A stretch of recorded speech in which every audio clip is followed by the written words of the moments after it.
asalaamaaleykum wa rahmatullah maa ngi leen di nuyu bépp Tivaouanois di nuyu aussi ñëpp ñoo nga xamante ni dinañu am tey occasion de ñu suivre à travers médias yi nga xamante ni tey ñoom la ñu fi invité. di présenté wu maa ngi tudd Cheikh Tidiane Gaye di responsable politique bokk ci Pastef Tivaouane tey ndaje bi ñu fi andi mooy ay jafe-jafe yoo xamante ni Tivaouanois yi commencé nañ ko dund. ci ay activités yoo xamante ni maire bi particulièrement moo ngi koy mëne jëmale ko ci li muy woowee désencombrement mais aussi un problème boo xamante ni c'est patent depuis lors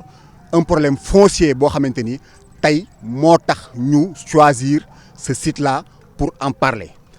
ki ci njëkk a addu mooy Lamine Lo di responsable politique Pastef fii ci Tivaouane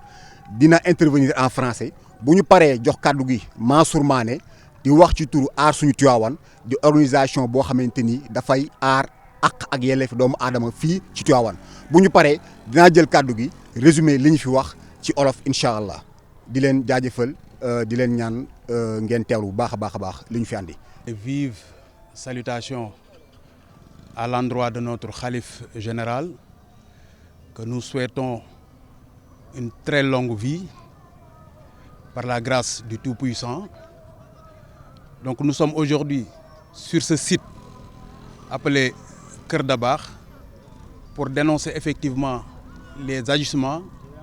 de la municipalité et plus particulièrement monsieur le maire Demba Diop Sy. Donc sans plus tarder, je vais lire le communiqué de la section communale de Tivaouane, de Pastef Tivaouane. Pastef Tivaouane exprime sa profonde indignation face aux agissements récents du maire Demba Diop qui, sous le prétexte de désengorger les artères principales de notre ville, a procédé à la destruction d'installations et de commerces appartenant à des citoyens sans respecter les procédures légales requises par les autorités étatiques. Nous tenons à manifester notre soutien effectif aux victimes de ces opérations de sabotage ou de désordre organisé menées par un système mafieux entretenu par une gestion municipale malsaine et contre-performante en phase depuis plus de 2 ans. Ces actions, exécutées dans l'unique but de masquer l'absence de bilan tangible, s'acharnent injustement sur des citoyens à qui cette municipalité ne doit que des excuses face à leur incapacité manifeste à prendre en charge les enjeux de la croissance urbaine galopante de Tivaouane. Gouverner, c'est anticiper, planifier, se concerter avec ses mandats. C'est aussi être responsable en reconnaissant ses limites et ne pas verser dans la manipulation pour les camoufler. Depuis l'arrivée de cette nouvelle municipalité, la commune de Tivaouane est à nouveau confrontée à des problèmes fonciers générant un climat de tension sociale et des risques de conflit.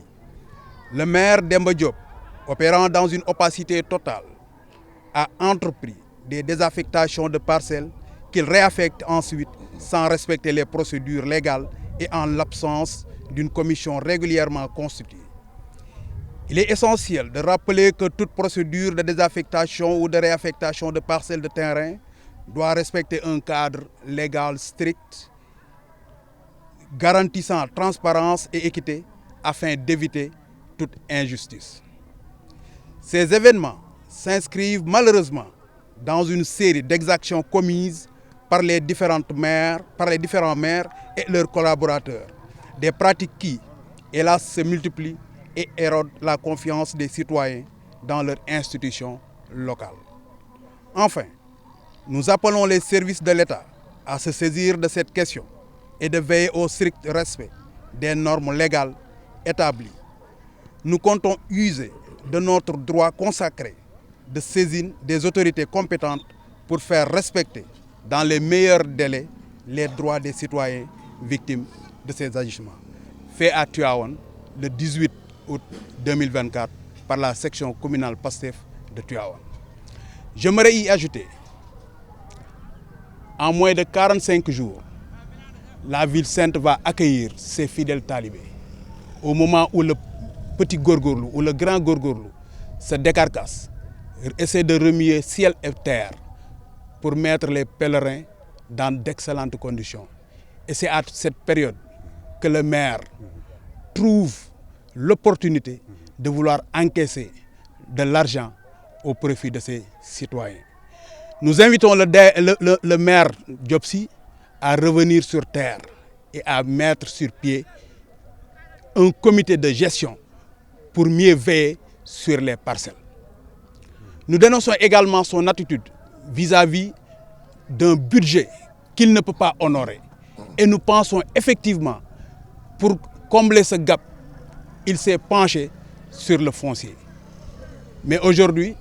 il saura que Pastef est présent. Pastef sera dans tous les combats, comme l'a si bien dit notre président de la République, Djubal, Djub, Djubanti. Nous serons dans cette logique. Merci beaucoup. La politique au niveau de Pastef Tivaouane. Donc di jox kaddu gi suñu xarit suñu dëkkandoo Mansour Mané di wax ci kaddu aar suñu Tivaouane organisation comme ni ma leen ko waxee léegi buy yëngu ci aar ak yelleefi doomu aadama particulièrement fii ci commune Tivaouane Mansour kaddu gaa ngi noonu. maa ngi leen di ziar yéen ñëpp jiital ci nuyoo bi sunu xalif Serigne Babacar Mansour di wax ni taxawaay bi ñu fa taxaw tey naqar moo ko lal ndaxte li ñu mënta concevoir. mooy jékki-jékki le maire Demba Diop di def ay communiqué di menacer ay waa Tivaouane ci ñoo xam ñoo nekk seen i droit loolu moom duñ ko bàyyi mu jàll duñ ko nangu tey duñ ko nangu suba. may fàttali ni en 2022 moom le premier adjoint au maire Cheikh Tidiane Diouf moo defoon communiqué di wax parcelle zone Dabakh yi ñu ñëw rapproché wu pour régulariser le président de la commission domaniale Mbaye Diop. daan ni bu leen ko déglu ndaxte kii li luubal Tivaouane lépp ci la bokk te ñaar ñooñu tey ñoo seq Demba Diop kon bu kenn yaakaar Demba Diop lu jub ci mbiru parcelles yi Tivaouane yi feneen fi nag nit ku ne fulla yaa ko utal sa bopp nee naa leen képp koo xam ni PAM complémentaire Dabakh ñi muy cité noonu naan leen ñëw leen régulariser wala ma nangu ko bu leen ko faale ku ci am parcelle demal nga tabax ku ci dem di fay droit de recette mairie bu ñu bañee bindal préfet wala nga dem outil huissier nga def la nga war a def parce que la procédure de désaffectation et de réaffectation dafa am ay normes yu mu war a respecter Demba Diop ju musul respecter ay normes moom day yeewu këram rek li nekk ci xelam mu def kon moom l'essentiel mooy da ca mën a am lu mu jël ci ndodd waa Tivaouane def ko ci poosam pour di neexal ay ñu koy topp ay suq ñun ay suqam bi ñuy am suñuy ay parcelles di xeex ak yooyu xamuñu ko. kon Demba Diop nag xam ne ñun ñii duñu ay ñoo xam ne ay taalibe yoo xam ne taxaw bundu këram di ko yelwaan ay parcelles Tooro Malick mu ngi fay joxe ay attribution commission amul il est toujours dans l'illégalité Demba Diop moom lu jub la xamul jubal jubanti dafa jaar ni Demba Diop jaar beneen côté ba ñoom ñaar ils ne font pas bon ménage parce que Tivaouane amagul commission boo xam ni Tivaouane nag ku ci am parcelle bu Demba Diop signé jox la ko ak fu mu la ko mën di joxe xamal ni parcelle boobu noonu parcelle bu lewul la bu doon xaalis sa ñaan riba la pour mu leer fii Tivaouane ku fi am kayit bu ko préfet signé wul El Hadj Malick Diop la war a doon wala Mamadou Sy Mbengue ba fi may waxee yéen nii looloo fi am kon nag képp ku am kayit bu Demba Diop signé xamal ni tegul ci yoon riba nga yor képp koo xam ne am nga kayit bi El Hadj Malick Diop signé. Mamadou Sy Mbengue signé ko bu la Demba Diop ne lii moo ko di la napp boo dawee yow la sa affaire la yaa ragal mais Demba Diop gënul valable Mamadou Sy Mbengue Demba Diop gënul valable El Hadj Malick Diop parce que ñoom c'est des maires yoo xam ni Tivaouane na leen faloon kon nag ab maire mënul dindi lu ab maire def ci son propre vouloir loolu il faut nit ñi xam ko je lance encore l'appel à ñi nga xam ni am nañ ay parcelles am ay titres là waxuma ko amul titre comme titre. bul nangu kenn jël sa parcelle bul nangu kenn di la jox feneen fan la jox nekk fa demal nga tabax fa bu nu bañee nga fay droit de recette tabaxal ba kenn fekk la fa parce que yéen yi nag dafay mujj ñuru ñàkk fayda démolition yi mu def kër jàmbur yi képp ku ñu démolir sa kër yoon may na la nga attaqué ko parce que démolition dafa am procédure bu strict bu mu war a respecté Demba Diop respecté wu ci benn procédure ay këru jàmbur yi muy toj ay jeunes yoo xam ne ñu ngi ñafe di am seen kër di tabax di góorgóorlu nga dem toj ko te yow nga gis ñoo xam ni sañoo toj seen kër comme benn ngi nii buñ jàkkaarlool na toj yooyu bu mënul toj yi nga xam ni ñi nga xam dafa yaa ragal na toj ñi toj ñooñu mais ñi nga xam ne ñuy góorgóorlu na leen bàyyi ak seen i kër Demba Diop il faut que gars yi ñu taxaw ni kaw saay arrêté Demba Diop fa war a arrêté loolu mooy li nga xam ni il faut que Demba Diop def ko ci boppam parce que ñun Tivaouane nous sommes trop passifs di avertir l'autorité administrative et judiciaire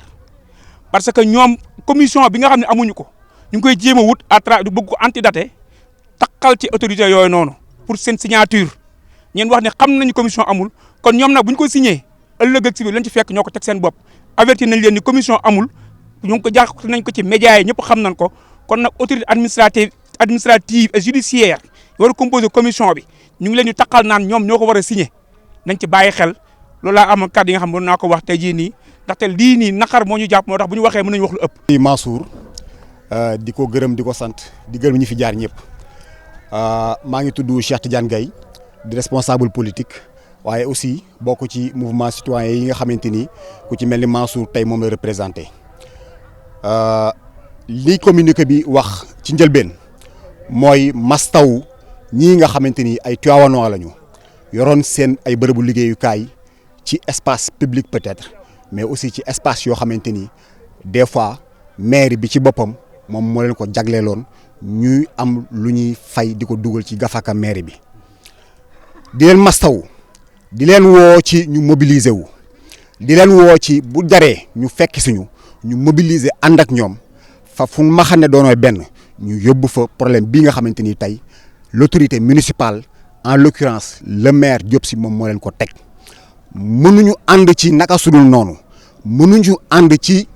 dëkk bi fu neex waay teg dëkk bi fu neex waay jaayee dëkk bi fu neex waay liggéeyee y a des espaces yoo xamante ni dañ ko dédié pour des zones industrielles fa la ñu war a liggéeyee mais ay nit bu ñu fexee ba installer seen liggéey am na ci ay procédures yoo xamante ni ca nga war a jaar pour mën leen a jëlee fa ñu nekk mën leen a yóbbu feneen procédures yooyu bokk na ci defaral leen ay bërëb yoo xamante ni balaa nga leen a yëkkati bërëb yooyu dafay nekk ci en bonne et due forme ba nga xamante ni buñ leen yëkkatee ñu mën faa dem te duñu am benn sikki sàkka ci seen liggéey dina continuer wala du continuer loolu nag li tax ñu taxaw bëgg a wax en tant que parti mooy que ni daf ci am fànn yoo xamante ni dañu ko bëgg a teg ci ndoddu gouvernement bi bëgg koo teg ci ndoddu particulièrement le ministre de l'intérieur document bi mu def document baa ngi nii objet document bi d'abord ñu ngi ko def le 7 mai 2024 objet document bi mi ngi tudd débordement des marchés maanaam dagg bi nga xamante ni daggoon nañ ko marché yi jaaykat yi nga xamante ni ñoo ngi doon génn superficie yi nga xamante ni moom lañ jagleeloon marché yooyu ñun lañ leen delloowaat ci biir marché yi ku dagg foo xamante ni wala nga lal foo xamante ni ci bokkul ci marché dañ la fa delloowaat ci loolu li ma ko waxee léegi ñu teg un processus boo xamante ni des procédures yoo xamante ni ci la ñu war a jaar pour mën a délocaliser ñooñu bokk na ci sensibiliser responsable marché yooyu ba nga xamante ni buñ leen di jëlee du leen bett bokk na ci def indi ay action de désencombrement di def ci voie publique bi loolu la ñu nekk di def maanaam dafa am process boo xamante ni ñoom seen bopp respecté wuñ ko donc pour résumer sur ce fait li ñuy def mooy mastawu leen di leen woo à ce que ku ci jàpp ni dañ laa tooñ nga dem fa nga xamante ni fa mbaxale doonee benn nga mën ko faa jooyee waaye en préalable wala nga rapproché wu ci ñun ñii nga xamante ni taxaw nañu pour ànd ak ñoom xeex lu ni mel wala boog ngeen mobiliser wu ñoom seen biir mën a xeexal ko seen bopp parce que li ñuy wax kuy xeex mooy daan ku xeexul doo daan bu ñu jógee ci loolu ñu ñëw ci problème mu foncier nag comme ni ko communiqué bi waxee léegi commencé wul ci Diagne Sy Mbengue commencé wul ci Diop Sy commencé wul ci Malick Diop mi ngi yàgg na fee am ñu koy naqarlu boobu ba léegi waaye lii ñu gis dafa ëpp lii ñu gis mairie bii di ko def ak ay collaborateurs am dafa ëpp rôle mairie bokk na ci fexe ba askan wi nga xamante ni ñoom ñoo la fal nga nekk ci seen ay bëgg-bëgg di dox ci seen ay bëgg-bëgg bokk na ci booy dox ngay waxtaan ak ñoom ci fan nga leen a jëmee loolu mooy procédure bi njëkk ci booy doxal ngir nga ni da nga koy def ngir seen jàmm yaram da nga koy def ngir seen dëkkuwaay mën a ñoŋ bokk na ci comme ni ma ko waxee nga waxtaan ak ñoom te dafa mel ni waxtaan boobu moo amul ci li nga xamante ni mooy activité yi maire bi nekk di mener pour cela li ñuy wax dañ koy bëgg a teg ci lu leer communiqué bii la maire bi def di wax ni ku am kër ci Kër Dabakh ku am kër Khalifa Babacar Toro Malick PAM ak PAM complémentaire te fayoo frais de bornage ba le 15 août ba le 15 août 2024 dinañu nangu këyit dinañu nangu foofu nga xamante ni fa la maire bi joxoon ñu ni leen li ñu waxoon ci désencombrement bi moom la ñuy waxaat ci foncier bi mooy y a des procédures yoo xamante ni maire bi daf ko war a respecter pour désaffecter ay terrains yu mu joxe woon ba pare y a des procédures yoo xamante ni bu ñu désaffecter ba pare maire bi daf ko war a respecter pour réaffecter maanaam joxaat terrains yi bi ñu ko commencé wax boobu ba léegi li ñu génn di wax mooy ñoom nee nañu amul benn këyit boo xamante ni mën nañ ko wane pour wane ni maire bi joxe nangu na ba pare joxe loolu warante xuuxaan tekki tubay këyit gii ma leen di wan attribution la attribution bi ñu ngi ko def weer bu matee weer ca la yem le 11 juillet 2024 ki ko signé mooy le maire Demba Diop Sy ci ban lotissement Dabakh bii alors que lotissement Dabakh bii fekkul Diop Sy juddu leneen waxin la ñi may waxal xam nañu li may wax leneen li mooy donc loolu féete na boor ñoom nangu nañu joxe nañu li tax ñu choisir site bi ñu taxaw tey c'est pas fortuit mooy que ni daf ci am ay espace dédié yoo xamante ni dañ koy gis ci biir lotissement yi lotissement yooyu moom la yoon nangu bokkul ak lotissement yi ñuy jël ñoom di ko dagg-dagaat yooyu bokk na ci ñu jël espace bu ñuy mel fii dañu ne woon école la collège la ñu daggatee ko jaay ko ay nit ba ñu commencé tabax ñii commencé wul a tabax ñoom la ñu ñeme ñëw fi ramasser lañ fi defoon ne dañ koy nangu waaye léegi bu ñuy nangu ñi tabaxuwul waaye ñi tabax léegi nan la ñuy def ak ñoom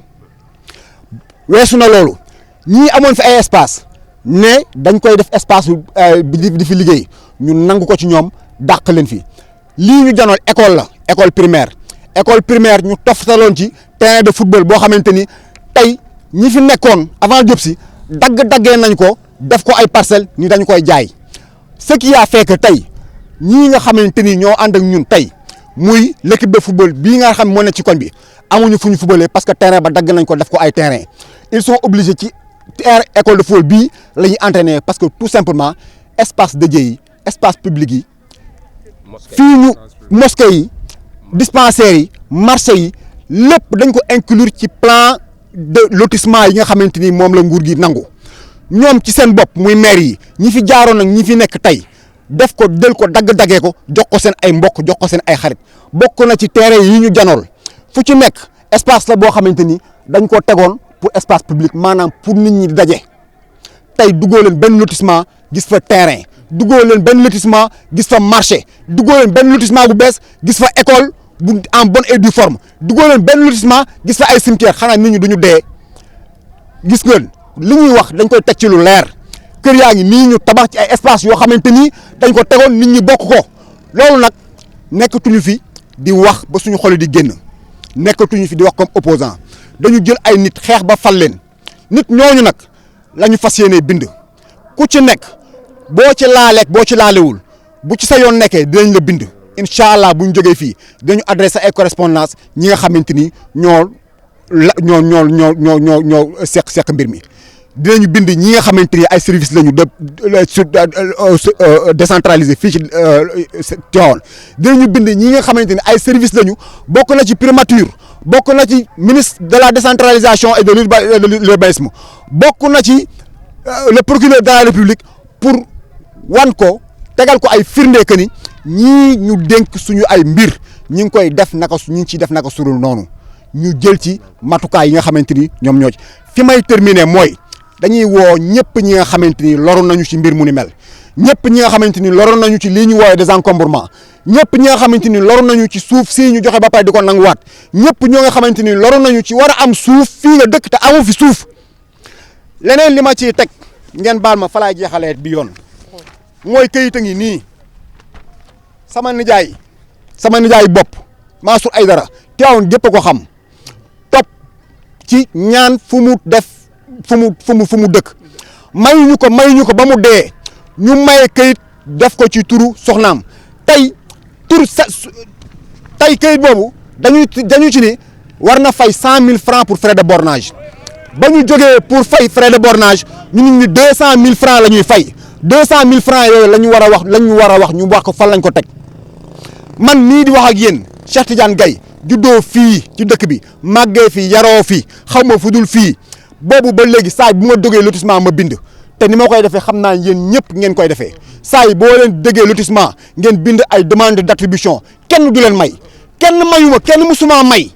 kenn mayu leen ñi fi nekk ñii ñu si bari kenn musu leen a may ñan lañ koy may mayewuñu dañu koy jënd alors que y a une procédure qui établit que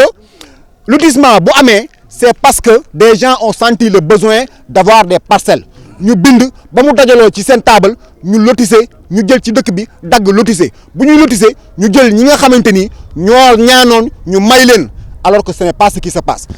passe mooy ñii nekk ci mairie bi ak ñii àndal ñuy dagg suuf si ak ñii nga xamante ne ñoo nekk ci service décentralisé yi li ñuy wax ñi ngi koy wax ñii nga xamante ni ñoom la ñu fal muy nguur gi parce que dootuñu fajal suñu bopp ñun ñoo wóolu ay nit teg leen fii pour ñu fajal ñu ngi leen di woo ñu fajal ñu lu ñu mel ni lotissement daan demee fii ci Tivaouane dootuñu ko seetaan ñu ngi di xeex nag sur le plan administratif lu ñu yoon may dinañ ko jël bu fekkee nag xamuñu mbiru civilisé ñu jàll ci leneen te loolu la ñuy bañ di leen gërëm di leen sant di leen jaajëfal bu baax a baax merci.